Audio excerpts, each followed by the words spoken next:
Good morning. You're listening to the Blaine's World podcast, and we're heard every so often on Spotify, Apple Podcasts. We also can be seen on Facebook, YouTube, LinkedIn. You look for it, you can find us. And it's my pleasure right now to be speaking with the amazing Jason Williams. And Jason, you can wave, or beat me to it, wave to all your fans and friends out there who are watching this or listening to it. And I say amazing about Jason because he's perhaps the busiest guy I know of. I have to ask you a personal question, Jason, before we begin here.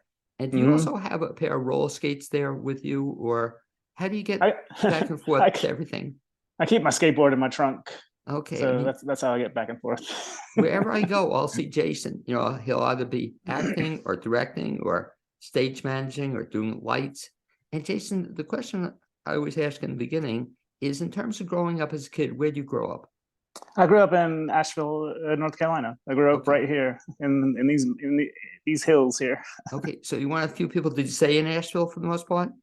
Yeah, I spent 9 months in New York City, experiencing that like right after college. But I came back to Asheville, and I've been here pretty much ever since. When you were growing up as a kid, do you always want to be a theater guy? No. It's funny. I didn't get into theater until college. I went to college. I thought I was going to be like a chemical engineer or something like that coming out of high school, because I was really into science and stuff in high school. But then I got to college and I kind of goofed off, and my grades weren't great. And I found that track was hard. So I was kind of wandering aimlessly for a semester, and then I decided, well, I'm gonna take an acting class, and that's where it started. And where did you go to school, undergraduate? UNCA. Okay, and so you took the first acting class. What was the first play you were in? The first play I was in was I was a minor part in the Three Penny Opera at UNCA, directed by Arnold Wingrove, the longtime professor there. It's a shame, right? UNCA doesn't have a theater program anymore. Oh no, yeah, they still have a Okay. They just did a little shop of horrors. Oh, that's right. Yeah. Well, let me ask you back to that first show. Do you have a video recording of that, or was it ever taped? The Three Penny Opera? Yeah. No, I don't think so. There's probably a video out there, but I don't have it. You laugh because I have this idea for a fundraiser I've shared with other people, but I thought it would really be cool if everybody recreated their first role, you know, and we do this as everybody, you know, you don't have to do the whole thing, but you just go for 5 minutes. Wouldn't that be a fun thing? I can do it right now. Oh, this jail is a pigsty. That was my one and only line. This jail is a pigsty. Oh, and you remember that? I'm impressed. Yeah. So this is a real treat, but I want you to hold that. We'll have to have you recreate it because when we do a fundraiser for your theater company too, or you and Mandy have a theater company? What's the name of that again? Yeah, Multiverse Theater Collective. It's Mandy and I, and we have a bunch of other people like Zach Hamrick and Lauren Otis, and Trinity Smith Keel. Well, talk about that a little bit, and then we'll go back to your acting as well. So how did you come up with the idea of starting a theater collective? Well, like most theater people do, once you get to a certain point, you want to start doing the shows that you want to do. You don't really, I mean, you like the show, you like being in shows that other companies are doing stuff, but you get to a point where, hey, I want to do things I want to do. I'm interested in. So we had been like kicking it around for a while, but then finally we were like, well, let's just do something. So our first play was last year, the Miss Bennett Christmas at Pemberley. And our second play is the same. I didn't realize that was your first play though. But well, under the name of Multiverse Theater Collective. I mean, we had done a couple plays at like out at Heart in their studio season. We did A Venus in Fur and A Bald Soprano, and my name is Rachel Corey Okay, out yeah, that's there. what I thought I'd seen you in a bunch of those too, Yeah. or had been on. But this is the first time you at a theater. And so since you mentioned it, let's talk a little bit about it because it's upcoming. That now you're again doing Mrs. Bennet. Mhm. Talk about that, and then what's after that. Well, yeah, Mrs. Bennet, Christmas at Pemberley. Uh, uh, it's basically a Christmas time story with the characters of Jane Austen's Pride and Prejudice. They all come to Mr. Darcy's house for Christmas, and the middle sister Mary kind of falls in with this Lord Arthur de Burgh, and they have kind of a meet cute. But then, of course, like complications arise, but it's a charming little Christmas story set in Regency England. It's funny because I wasn't even planning to see it. I had no great desire to see it, but Aaron Ybarra told me I should see it. It was just so delightful, like you said, it just caught me off guard. And so that ran like it was last year for a couple of weeks. Yeah, 2 weeks. And then you last bring year. it back. You bring it back again. Yeah. The whole cast. Well, what happened is I knew I wanted to do. It's a trilogy. It's a trilogy now. So there's the second part, the Wickhams. Then there's a third part, Kitty and Georgiana. So I knew I wanted to do the second part this year, but then all of my former cast, well, all my former cast members also wanted to do the first part again. So I was like, okay, we can do the first part. But the only weekend we had available with all of the same cast was the weekend right after Thanksgiving. This weekend, like it's opening tonight. Oh, I'm losing track of dates here. It opening tonight, which is we'll just look at the calendar here. So it's Friday the 25th. And Yes. I'll actually, Jason, I'll try to put this up maybe even today so we can get the word out. So it's opening the 25th, just for what, Friday night, Saturday, and Sunday? Yeah, it's 1 weekend only. Tonight, Friday night and Saturday night at 7:30 and Sunday at 3 o'clock And at that's the going to BB be it. Theater. Now, the nice thing is folks don't have to have seen that. Is that correct to enjoy the part two? Oh, yes. Both shows kind of stand alone on their own, but I mean, it's helpful. There's a lot of inside jokes if you know the other play, if you've seen the other play, or if you know Pride and Prejudice in general. The thing that blew me away, especially with the first one I saw last year, was I'll give a shout out to David Burchard, who I was watching play, and he came in on what, a day's notice or something when I saw it. Yeah, we had an actor like that got COVID, Right. so we had to replace him. So yeah, I got David Brochard to come in on book. He had been there like the whole first weekend He had and said that, watching it. yeah. So But even a compliment to him, that was an on-book performance as good as I've ever seen. You really couldn't tell that he was on book. He just yeah, he just did so well. Is he in this one too?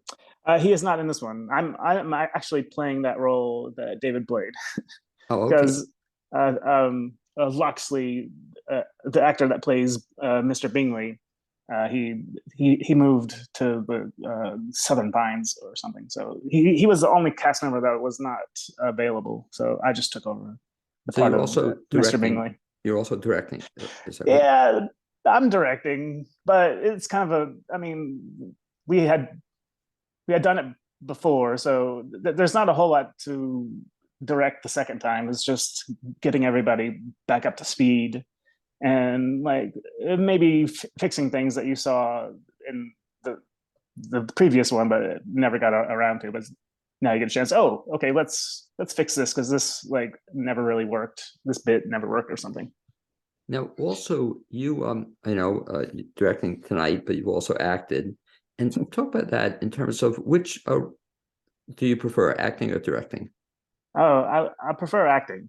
I mean, I don't get to do it as much because I mean, there's a lot of people out there that like to act, and there's a lot of people out there that are better than me. But of everything I do, Acting is my most favorite thing, and then directing, and then lighting design, Well, and then anything else in the theater. it's funny you say that, because I'll ask that question of a lot of people, and most say they prefer directing, actors who direct. And Yeah. they don't tell the truth though, Jason, because the reality is they don't have to memorize lines when they direct, Yeah. So that's they say that. But in terms of directing, so you acted a little in college. We had the pleasure of seeing your very first role. Thank you for recreating that. What else did you act in college and afterwards? In college, I was also in The Dining Room by A.R. Gurney. A.R. Gurney, yeah, I think it was. And let me see, I was in Schoolhouse Rock Live. Woohoo! And I was in several like one acts, like student directed pieces. But the good thing about the UNCA program is they encourage you to do all kind of things. So I mean, UNCA is where I learned how to do lighting design as well as just like general theater, like set building and stuff, set design, a little bit of costume design, Well, sound. it's kind of really good advice I think you're giving to people, Mhm. because I also heard something that they say a lot of actors should do is become a stage manager at some point in time. Oh yeah, Because yeah. if you really want to learn theater, and that kind of give you credit, is something else you're doing. So we'll see the first show if they get out tonight, Saturday or Sunday, and Mhm. next week the second part of it, this opens. Yeah, the Wickham's Christmas at Pemberley. Okay. It's kind of, it's a sequel, but it actually it's interesting because kind of like a Downton Abbey. Miss Bennet takes place upstairs, and the Wickham's takes place downstairs, kind of simultaneously. So it's a lot of fun. So we see several of the same characters in the play. We see Darcy and Mrs. Darcy, Lizzie, and we see Lydia Wickham, and then we have new characters, Cassie, the housemaid, and Mrs. Reynolds, and Brian the footman, and then of course the aforementioned George Wickham, who shows up uninvited, basically. Now, had you read the play and it had been one of your favorite plays?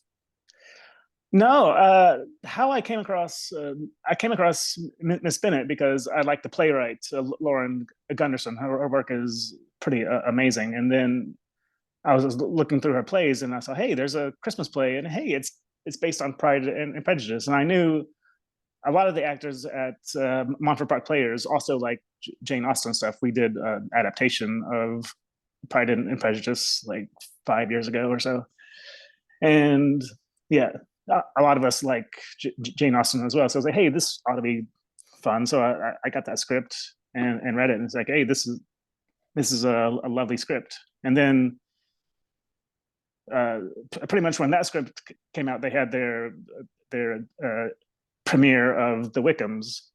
So I knew that was coming up, and then like the rights became available for that last year. So the plan is after you do the second one, in a couple of weeks, you'll then next year will be the third one. Is that the plan? Hopefully, hopefully it's Kitty and Georgiana. I have not read that script yet because it's not available. Yeah, it's only for like professional productions at the moment, or like regional theaters. But hopefully, fingers crossed, that they'll release the rights to that this upcoming year. Now talk about also this upcoming. So you're doing the original first show this coming week, and then after that, right after that, it's going to be the second part. And talk a little bit about that, both the dates and where it is, all that good stuff. It opens on December 9th. It runs through December 18th. And it's again, it's Friday and Saturday at 7:30 and Sunday at 3 o'clock at the BB Theater in downtown Asheville. I think that's 20 Commerce Street. Something like that. And if folks want to see it, I guess you recommend, and a lot of people say this, but in this case, it's really true. They better get seats soon because that theater doesn't have a lot of seats. Is that correct? It's a small theater. There's only 40 seats.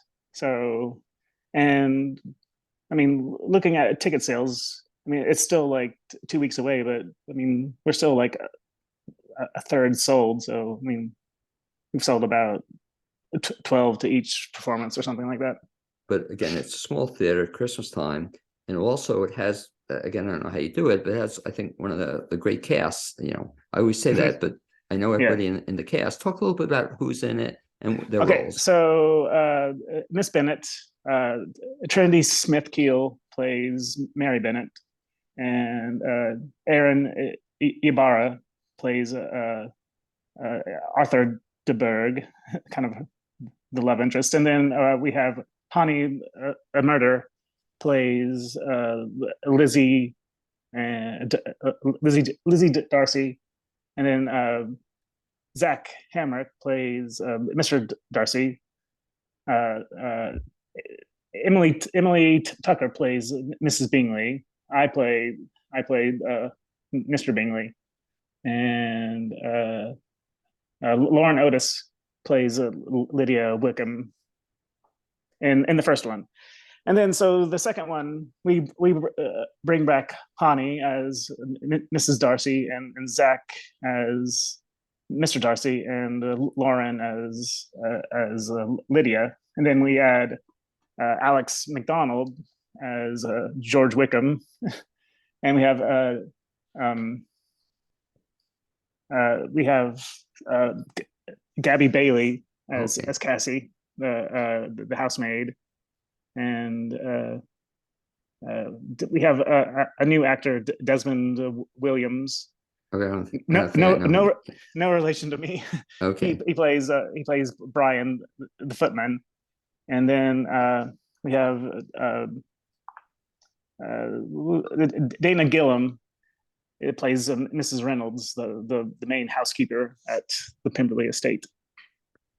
also to the credit, and you'll tell me who to give the credit to, but I remember the first show I saw, the setting, you know, for Little Baby Theater, it's just really cool set you have for that show. I mean, yeah, it's a small space, and we're trying to like portray a large like sitting room and a state kind of like the Biltmore House or something like that. So yeah, I did my best to make it fancy and as fancy as I can do it, and still keep my lighting and stuff. well, you were the one who did the set design as well? Yeah. Okay, because again, you look at it, and I didn't realize you had done it, but it's pretty impressive. You know, like I said, I've seen other small areas that, you know, just don't look like anything, you know, just a table or something, but it almost looks like a sitting room. It's really kind of cool. That's good. Yeah. And talk a little bit about the lighting too, because again, I find it incredible that you do, you know, all these different things. So you're also not only for PP Theater, this show, but you do lighting for a lot of stuff. I know at Dinah Wortham as well. How do you get into that? Getting into lighting? It was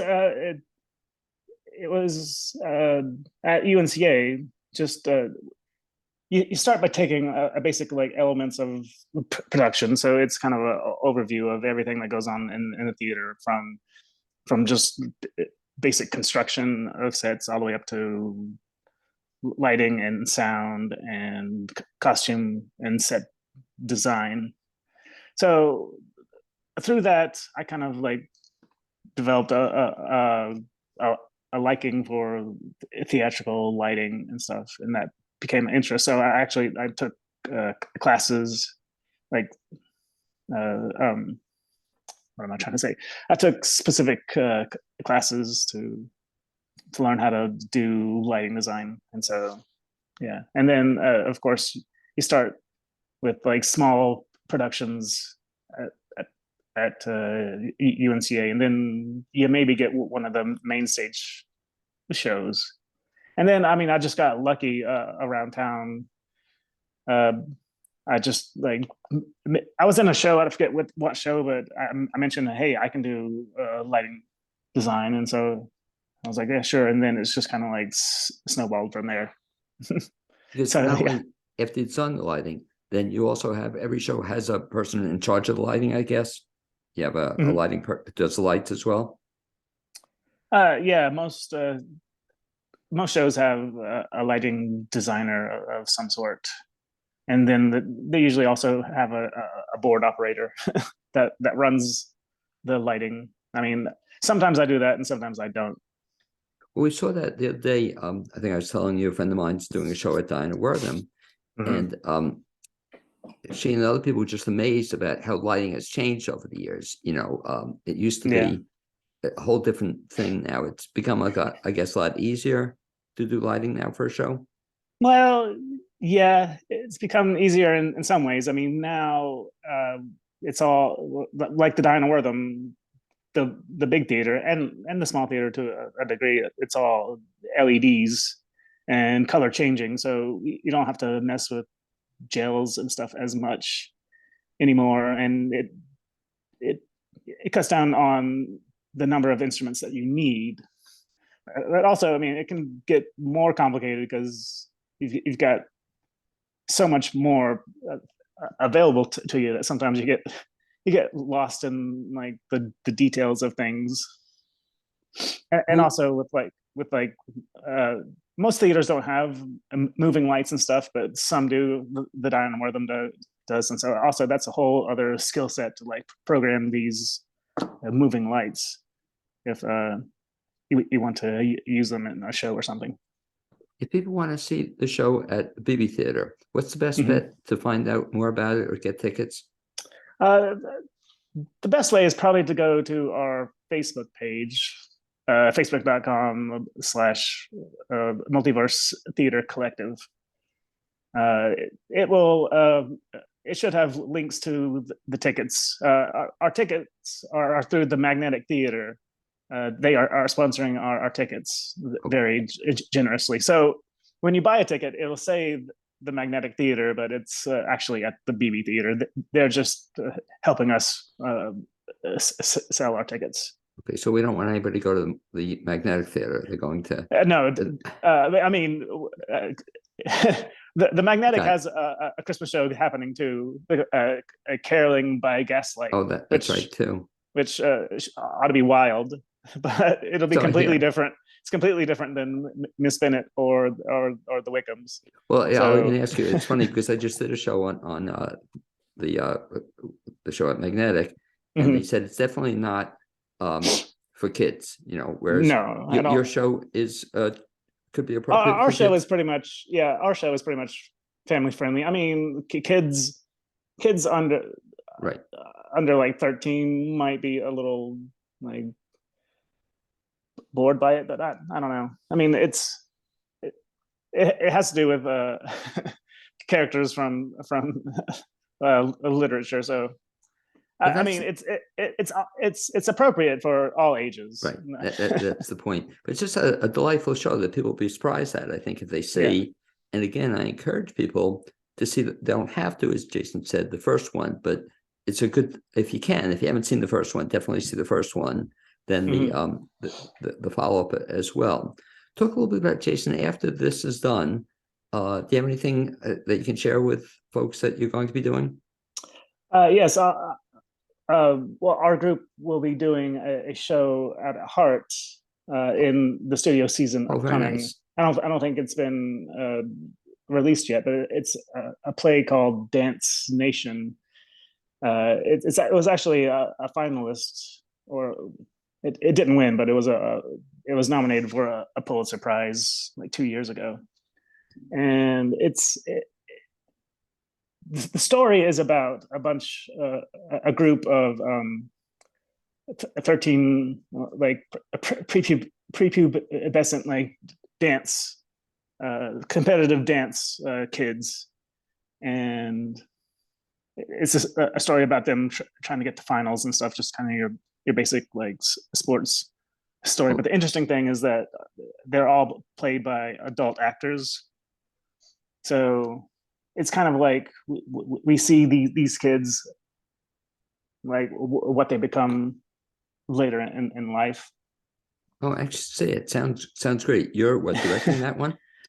I will be directing it, yes. Okay. Because what was the other show I saw you in? I think it was at Heart, right? Where, help me with the name of the show. You had a very big, you had a lot of very long monologues you had in the play. It was at Heart, the small little theater. It was I guess, a couple of years ago, but it was great. You know what I'm talking about? He had a very big I did. part. Was it I did a monologue or somebody else? No, you had a very big part in it. I'm trying to think which one it was. You playing it. The name's escaping me, but it'll come to me eventually. But you were playing against somebody, and you know, it was a big part. I think that was Venus and Fur. It was it. Mandy and I. Yeah, that was it was big part. Yeah, it was a two-person. It's a two-hander, and it was basically about a theater director having an audition with a female actor, and all kind of chaos ensues. No, I loved it. Was that like the biggest part you ever had?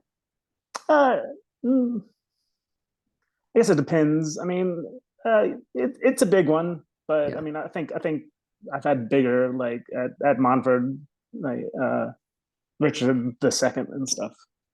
Yeah. That's a huge part. Do you have a preference as to what kind of plays you like performing in? I like doing them all. I mean, I do Shakespeare every year down at Montford, so I love Shakespeare. But I also like to. I don't do it as often, but I also like to get out and do contemporary stuff too. Is there a dream, either play or role you want to do? Well, yeah. I mean, I'm just happy with whatever I get. I mean, I would love to do like Hamlet one day or something, but I don't know if that's going to happen. So But just kind of what comes your way, what's open, you do. Mm-hmm. It's really cool. And then if you don't like what comes your way, you just say to your troupe, let's do one of our own, you know. Yeah, basically. I mean, that's basically the reason we started our company, is just saying we want to do this show or we want to do that show, and nobody else no other theater companies seem interested. Or I mean, there's a ton of shows out there, so it's always hard picking a season, because you never know like what's good and what isn't, and what has potential and what doesn't. I mean, yeah, it's a daunting task to pick out shows. I mean, basically, I hear of shows from other people, so I'll check them out, and then sometimes, like a couple of years ago, I did this play in 35 Below. It was called Bloomsday, and Michael McCauley had told me about that, and I didn't know anything about it, but I read the script, and I knew the author of it. I mean, I was familiar with the author, and it turned out to be an amazing play. I'm trying to think. Name's familiar, but I'm sure. Bloomsday was it was about. It was kind of a time traveling thing. It was about two kids that meet in Dublin on a James Joyce tour of a Ulysses tour, and then like 50 years later they meet back up again, and it kind of like shifted from one to the other. You ever play a solo performance? I've never done a solo. Yeah, I mean, it's intimidating. I mean, yeah. I am in awe of people that can do it. Like Trinity has done a solo show, and Willie Repley has done a solo show. Michael Lilly, Michael McCauley, also, yeah, Michael Lilly also. Michael Lilly too, yeah. But yeah, it's the same thing too. I mean, amazed at you, Jason, for doing what you do, but to have doing it one person as it's just really incredible. So anyway, wrap up. Let's talk a little bit about. Again, I'll have you repeat the upcoming two shows if you would mention them, and then we'll talk about dates and getting tickets. Yeah. The first show is Miss Bennett, Christmas at Pemberley, and that is this weekend, November 25th, 26th, and 27th. Fridays and Saturdays at 7:30, Sundays at 3 o'clock at the BB Theater in downtown Nashville. And the second show is the Wickhams, Christmas at Pemberley, and that is December 9th through December 18th. Again, Fridays and Saturdays at 7:30, Sundays at 3 o'clock at the BB again. And to get tickets? To get tickets, the best way is probably to go through our Facebook page, facebook.com Multiverse Theater Collective. The last question is, how's it like also doing 2 plays at once, if not, 27 other projects? Have you ever done more than 2 at a time? I did actually last year at Montford. I did a rep production of Pericles and Right. Macbeth. So we worked on like one week and one another, and it was fun, but it was pretty demanding. This one's a little bit easier because I had done the first one before, so we didn't have to touch that one as much as the Wickhams. Okay. Well, anyway, I'd like to thank you, Jason, for being my guest on this podcast edition Thanks, of Blaine. Blaine's World. Also, tell folks if they're watching or listening, get to one of these 2 upcoming shows. You're going to be it's really delightful, and you put together. I think they're both really fun. Miss Bennett is kind of a fun, like, meet cute, as Right. they say. The Wickhams is a little more serious, but it's also has a lot of elements of humor and stuff in it, and it's also got kind of a Christmas vibe. Let's say it's exactly about Christmas, but it's got a Christmas vibe to it. And they also both have just terrific casts. I think you'll No, just yeah. love everybody in them. And if Jason Williams is involved in it, you're going to like it. Speak to you I soon, hope Jason. so. Okay. All right, be thanks, well. Mike. Likewise.